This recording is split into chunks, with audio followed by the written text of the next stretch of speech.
"I don't hear anything, sis, but that don't mean nothing. My ears are no good." He craned his neck toward the hallway, listening again. "It's not the dogs, is it?"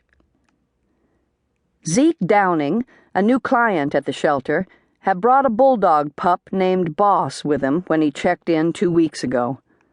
The pup had nipped at Charlie's dog, Sparky, the first day Zeke was here, and Charlie had gone ballistic. Sparky was a stray that Susan Marlowe, the shelter's director, let the old vet claim. Susan made Charlie keep the dog chained outside and buy its food out of his VA disability pension. But Charlie loved the mutt, a Labrador mix. Any friend of Sparky's was a friend of Charlie's, and any enemy of Sparky better watch out. More than once, Zeke and Charlie had almost come to blows over the dogs. Bryn thought Sparky could take Boss without much effort, but Zeke was able-bodied and twice the size of Charlie. It would not be a pretty picture if the two men ever actually duked it out. Charlie's eyes narrowed. "So help me, if that SOB let that mutt loose again. Charlie," she shook her head and feigned a stern look, "you'd better not let Susan hear you use that kind of language." "What? Mutt's not a bad word." "You know what I mean." His smirk made it hard not to laugh. Bryn was mostly teasing, but Susan did have a zero-tolerance policy when it came to cursing. "I didn't actually say anything."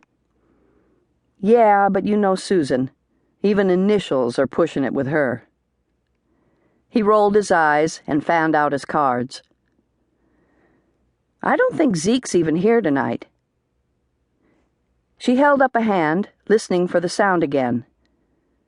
"Besides, it doesn't sound like dogs. Maybe it's just a siren, but it sounds different, more like a squeal." "You don't have a battery going out in your hearing aid, do you?" Charlie laid down his cards, put his thick pinky finger to his ear, and twisted. "That better?" She shook her head. "I still hear it." "This old building has so many creaks and groans, I'm surprised anybody can sleep here.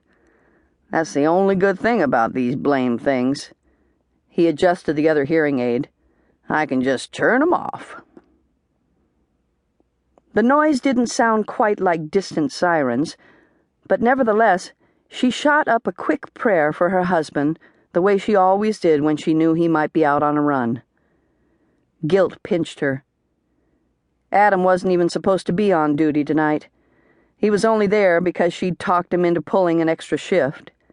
Ironic, given all the grief she'd thrown at him about the long hours he worked. With Adam being low man on the totem pole, he always had to work holidays, and too many weekends. Sometimes Bryn wondered why they'd even bothered to get married if they were never going to be together. She thought she would go crazy if she had to spend one more long night alone in their little cracker box of a townhome. That was the whole reason she'd started volunteering here, taken the night shift. And how much worse would it be when they had kids?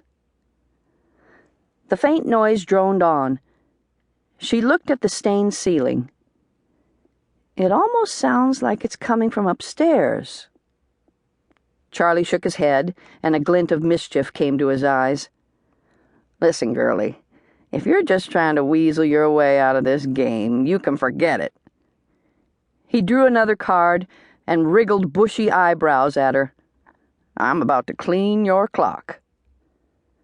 They took turns drawing and discarding cards in silence, but Bryn kept one ear tuned to the sound.